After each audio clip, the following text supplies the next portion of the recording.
Hello friends, मैं Mohammad Quddus Multitech e vehicle lab में आपका बहुत बहुत स्वागत है। दोस्तों, आज के लाइव के क्लास में हम लोग समझने जा रहे हैं 300 वोल्ट रेगुलेटर सर्किट जो कि माइक्रोटेक के अंदर बना होता है, जो कि एडवांस चार्जर।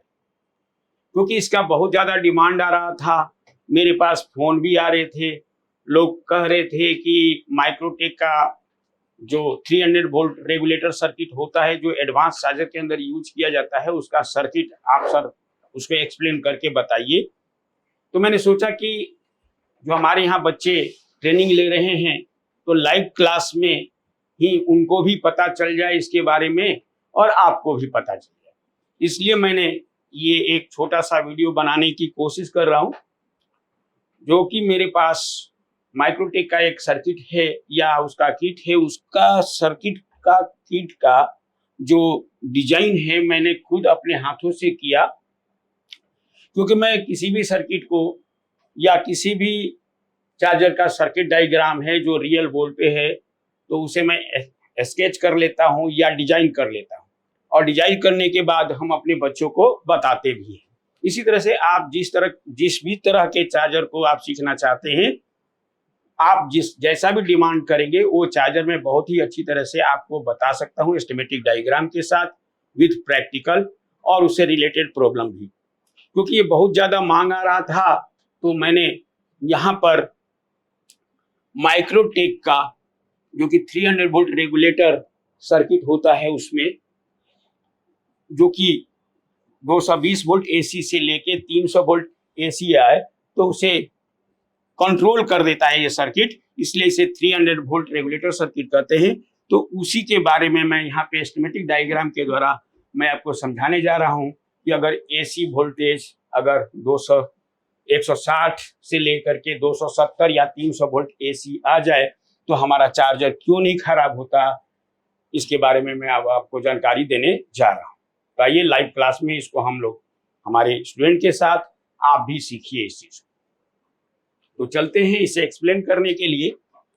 तो सबसे पहले आप ये बोर्ड पे देखिए, यहाँ पे ऑलरेडी लिखा हुआ है circuit diagram of 300 volt regulator circuit in Microtek advance battery charger.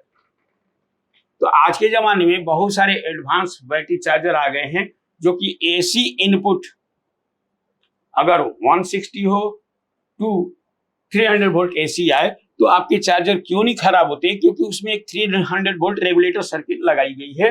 यानी 300 वोल्ट रेगुलेटर मींस ये होता है कि एमएफसी पर 300 वोल्ट आता है, मान लीजिए कि अगर वोल्टेज बढ़ जाती है तो 300 वोल्ट भी बढ़ जाएगा, इससे आपका सर्किट खराब हो जाएगा। तो उसे बचाने के लिए एक छोटा सा सर्किट यहाँ पे बनाया गया है। तो आप इसको समझिए। सबसे पहले जैसा कि आम चार्जर के अंदर भी एक लाइव और एक न्यूट्रल का ट्रैक होता है। तो यहां से आप देख रहे हैं कि लाइव न्यूट्रल यानी हमें यहाँ पे चाहे आप 160 वोल्ट एसी टू 270 वोल्ट या अप टू 300 वोल्ट एसी देंगे तो हमारा ये सर्किट खराब नहीं होगा और ना इसकी कोई वोल्टेज बढ़ेगी, वो नेट ही मिलता है। ऐसा क्यों? क्योंकि यहाँ पे 300 वोल्ट सर्किट में ये कुछ रेगुलेटर सर्किट लगे हैं, इसके बदौलत। तो ये कैसे काम करता है ये समझने की कोशिश कर रहे हैं। सबसे पहले 220 वोल्ट एसी हम यहाँ पे दे रहे हैं, तो ये एसी फ्यूज है, एसी फ्यूज। और उसके बाद यहाँ से दो ट्रैक निकला है 220 का, एक तो ये सीधे जा रही है और फिर आप यहाँ पे आप देखिए कि कुछ रेसर के द्वारा कंपैरेटर आईसी को दी जा रही है, कंपैरेटर आईसी को दी जाएगी। और इस सर्किट को माइक्रोटेक चार्जर में जो ये सर्किट में सप्लाई जा रही है या कंपैरेटर में जो सिग्नल जा रहे हैं या उसको हम कह सकते हैं एसी जा रही है, तो वो उसे एसी सेंसिंग सर्किट कहेंगे। यानी जो कंपैरेटर जो लगा हुआ है वो एसी सेंसिंग सर्किट में लगा है, और इस ट्रैक को क्या कहते हैं? AC sensing, AC sensing circuit. हालांकि ये रजिस्टर है, बाकी कंपैरेटर उसे कंट्रोल करता है या एसी को सेंस कराता है। ये चार्जर के लिए मेन है। जब तक एसी सेंसिंग सर्किट काम नहीं करेगा तो आपका चार्जर ऑन भी नहीं होगा। फिर 220 वोल्ट एसी फ्यूज के द्वारा ये आरएफ कॉइल के द्वारा फिल्टर होकर आगे बढ़ता है। ये दोनों डिस्टॉर्शन फिल्टर कैपेसिटर है, जो कि इसका मुख्य काम है एसी को फिल्टर करना। उसके बाद ये एसी वोल्टेज ब्रिज के एसी वाले टर्मिनल पे पहुंचती है। अब ये ब्रिज क्या करता है, उसे डीसी में बदल देता है। तो जब डीसी में बदलेगा तो यहाँ पे 300 वोल्ट डीसी मिलेगा या 300 प्लस मिलता है। नेट क्या होता है, नेट होता है 311.25 वोल्ट, लेकिन हम लोग आम बोलचाल भाषा में 300 वोल्ट कहते हैं। और ये ब्रिज उसे फ्लोटिंग ग्राउंड बना देगा। ये जो आप देख रहे हैं, ये फ्लोटिंग ग्राउंड का सिंबल है। ये डायोड और एनटीसी, ये एनटीसी है और ये डायोड। जब 300 वोल्ट डीसी बना तो एनटीसी के द्वारा और एक डायोड के द्वारा ये वोल्टेज फिल्टर करने के लिए एमएफसी यानी मेन फिल्टर कैपेसिटर पे आ जाएगा, जो उसे शुद्ध डीसी में बदल देगा। फिर यहाँ पे एक लोबेल रेसिस्टर लग करके ग्राउंड किया गया है, जिसे सर्किट प्रोटेक्शन के रूप में हम कह सकते हैं। साथ ही साथ फ्लोटिंग ग्राउंड से कुछ रेसिस्टर जोड़ करके, जो आपके माइक्रोटेक में एक ऑसिलेटर आईसी लगी होती है, उसके पिन नंबर 3 पे दी गई है। एक तरह से वो माइनस सप्लाई कर सकते हैं उससे, जो कि फ्लोटिंग ग्राउंड का होगा। उसके बाद 300 वोल्ट डीसी जो यहाँ पे बना है, वो डायरेक्ट नहीं बल्कि डायोड के थ्रू जा रही है। उसके बाद एक और कॉइल लगा हुआ है। ये कॉइल के थ्रू, जो कि एक तरह से हीट एनर्जी को कंट्रोल करने के लिए लगाई जाती है, क्योंकि अगर ये 300 वोल्ट रेगुलेटर मॉसफेट ओवर गर्म होता है कार्य करने के समय, तो ये टेम्परेचर को नियंत्रित करता है और अनावश्यक सिग्नल को लॉस भी करता है। और जो आप ये देख रहे हैं, यानी इस तरह से हम कह सकते हैं कि ये 300 वोल्ट के आसपास इधर भी आने लगेगा, और फिर ये डायोड जो आप देख रहे हैं, जो कि अंडर ब्रैकेट में है, या ये कहिए कि डॉट डॉट दिखाया गया है, ये जो सिंबल बनाई जाती है इस तरह के डायोड को, तो उसे क्या कहते हैं, पावर डायोड।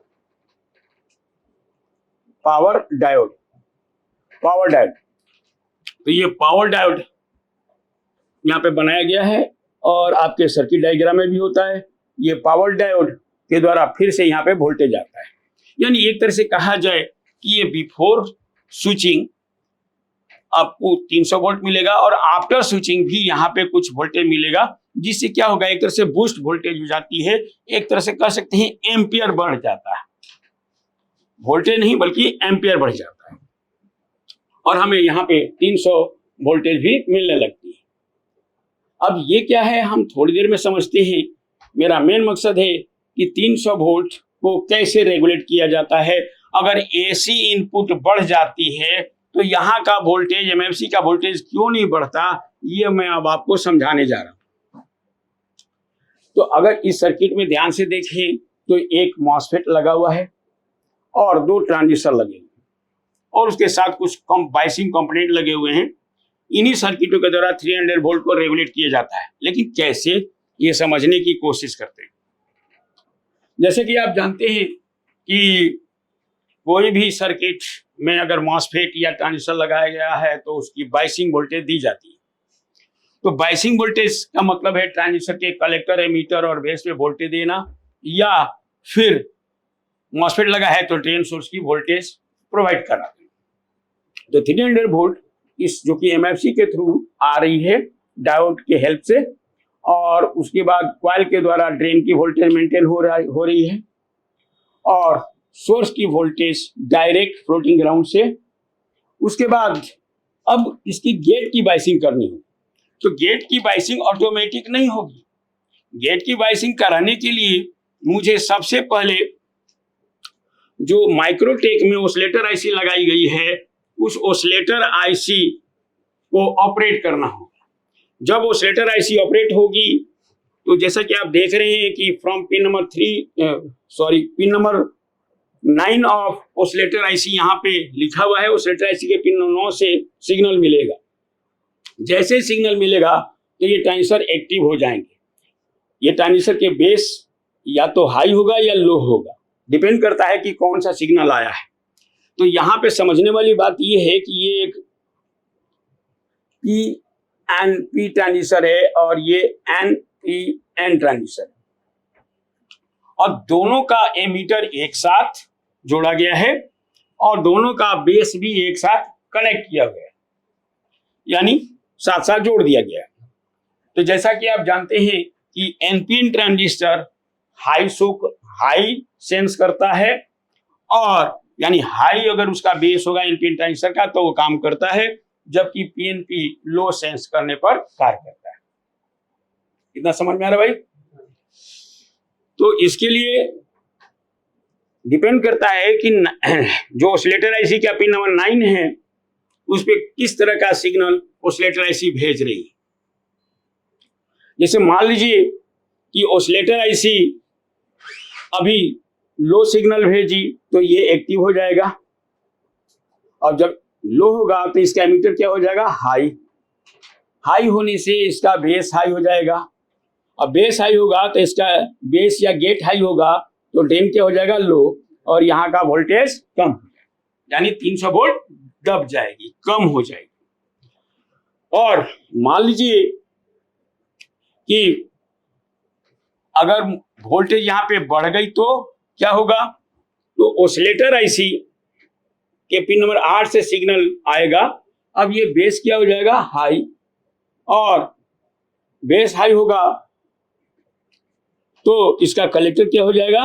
लो, कलेक्टर लो हो जाएगा, 8 नंबर लो सेंस कर लेगा। साथ ही साथ यहाँ पे बेस हाई होगा तो इसका एमीटर भी को लो करेगा, और लो करने के बाद ये लो हो जाएगा और ये क्या हो जाएगा? हाई। तो इस तरह से क्या होता है कि अब ये दोनों ट्रांजिस्टर मिल करके 300 वोल्ट को कंट्रोल करता है या 300 वोल्ट को स्थिर रखने का कार्य करता है। तो कई बार हमारे सर्किट में ये प्रॉब्लम आती है कि कस्टमर ये कहता है कि माइक्रोटेक का चार्जर है और हमारे यहाँ बिजली कम हो जाती है तो बैटरी चार्ज करना बंद कर देता है, लेकिन जब बिजली 220 या 200 से ऊपर रहता है तो बैटरी प्रॉपर चार्ज करने लगती है।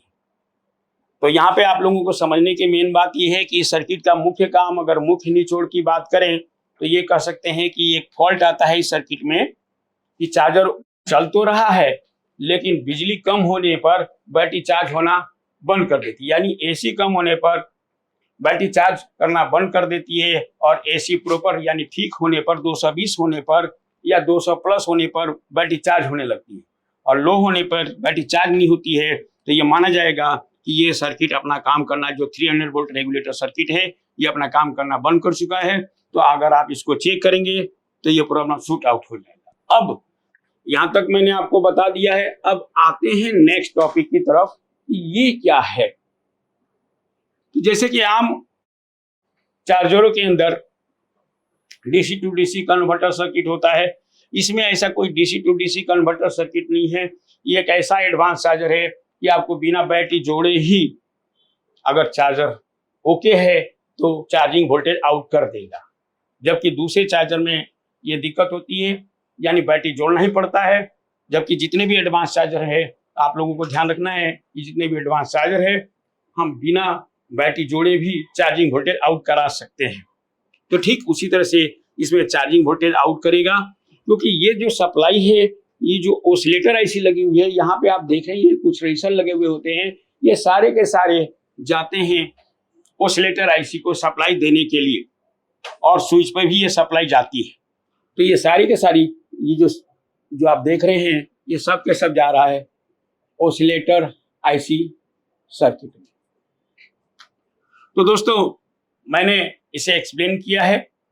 अब मैं आपको कौन सा सर्किट है, कहाँ से मैंने बनाया है, वो मैं आपको दिखाऊंगा, और इसमें जो लगे हुए सर्किट है या कहाँ पर ये चीज लगी हुई है, ये मैंने स्कीमेटिक डायग्राम में तो दिखा दिया, लेकिन अब प्रैक्टिकली हम उसको दिखाने की कोशिश करेंगे कि वो कहाँ पे लगा हुआ है। तो चलते हैं, इसे भी देख लें। तो दोस्तों अब हम लोग रियल देखते हैं कि ये कंपोनेंट कहाँ है। जैसा कि आपको बताया गया था बोर्ड पर कि ये डिस्टोर्शन फिल्टर कैपेसिटर है, उसके बाद आरएफ कॉइल और ये ब्रिज। उसके बाद फिर एक और कैपेसिटर लगाया डिस्टॉर्शन के रूप में, और ये आप कॉइल देख रहे हैं जो कि इस मॉसफेट, जो यहाँ पे मॉसफेट लगा हुआ है, जो कि मैंने अभी खोल रखा है ये क्योंकि खराब हो गया है। यहाँ पे एक मॉसफेट लगा हुआ होता है जो अभी खाली जगह देख रहे हैं, तो ये मॉसफेट इसमें खराब था, मैंने निकाला है।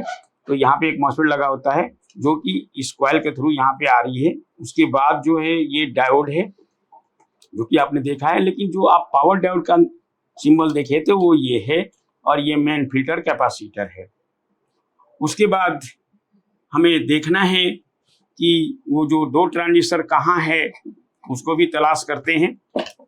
जैसे उलटते हैं, उलटने के बाद मैं थोड़ा सा और क्लियर कर दूं आपको कि देखिए ये जो आप देख रहे हैं ये दोनों पॉइंट जो कि पावर डायोड है, और यहीं पे मॉसफेट लगा हुआ है जो कि इसमें खराब है, तो मैंने इसे निकाल दिया। और इसी जो माइक्रोटेक का चार्जर आप देख रहे हैं इसी का एस्केमेटिक डायग्राम मैंने बनाई है। और उसके बाद आप यहाँ पे दो ट्रांजिस्टर आप देख रहे हैं, ये दोनों ट्रांजिस्टर है, और यहाँ पे कुछ डायोड, और इसका गेट जो जुड़ा हुआ है इस ऑसिलेटर आईसी से, इस ऑसिलेटर आईसी से। साथ ही साथ आपको दिखाया गया था कि ब्रिज के साथ कुछ रजिस्टर लगे हुए हैं, वो मैंने यहाँ पे दिखाई है। ये सीरीज में रजिस्टर लगा हुआ देख रहे हैं आप, तो वो बोर्ड पे भी बना हुआ है। ये सारी की सारी जो आप ट्रैक देख रहे हैं वो सब के सब यहाँ आके जुड़े हुए हैं। ये आपको ट्रेस करना होता है, और जिसे आप इसे बड़ी आसानी से समझ सकते हैं। तो आइए इसी को अब मैं बोर्ड पे एक बार दिखा देता हूँ, उसके बाद इसके बारे में कुछ और बताता हूँ। तो दोस्तों हमने मेन बोर्ड पे तो बता दिया जो कि एडवांस चार्जर था माइक्रोटेक का। अब आपको यहाँ पे जो सर्किट डायग्राम जो बोर्ड पे बनी हुई है उसको देखते हैं। जैसे कि ये आपको कहेंगे 300 वोल्ट रेगुलेटर मॉसफेट,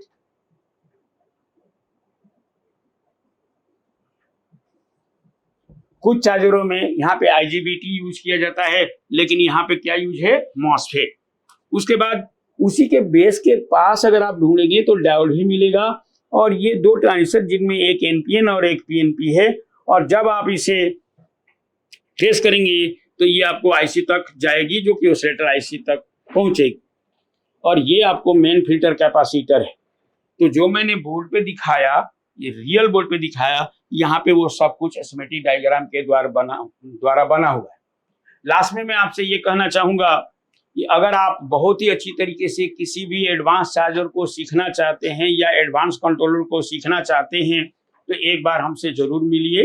और क्योंकि मैं आप जिस भी तरह के चार्जर, कुछ लोग डिमांड करते हैं कि मुझे यही सीखना है, तो मैं उनको आपको वही सर्किट आपको बताऊंगा, क्योंकि मैं तुरंत उस सर्किट को जो आपके रियल बोर्ड पे सर्किट बना हुआ है तो उसे मैं कागज के ऊपर या स्कीमेटिक डायग्राम के रूप में मैं बना लेता हूं तुरंत, और जिससे ये फायदा ये होता है कि बड़ी आसानी से आप किसी भी सर्किट को समझ जाते हैं। कुछ लोग ये मानते हैं कि केवल हमें प्रैक्टिकल करना है, प्रैक्टिकल से सीखना है, हमें किसी स्कीमेटिक डायग्राम की जरूरत नहीं है, तो वो भी हम आपको करा सकते हैं।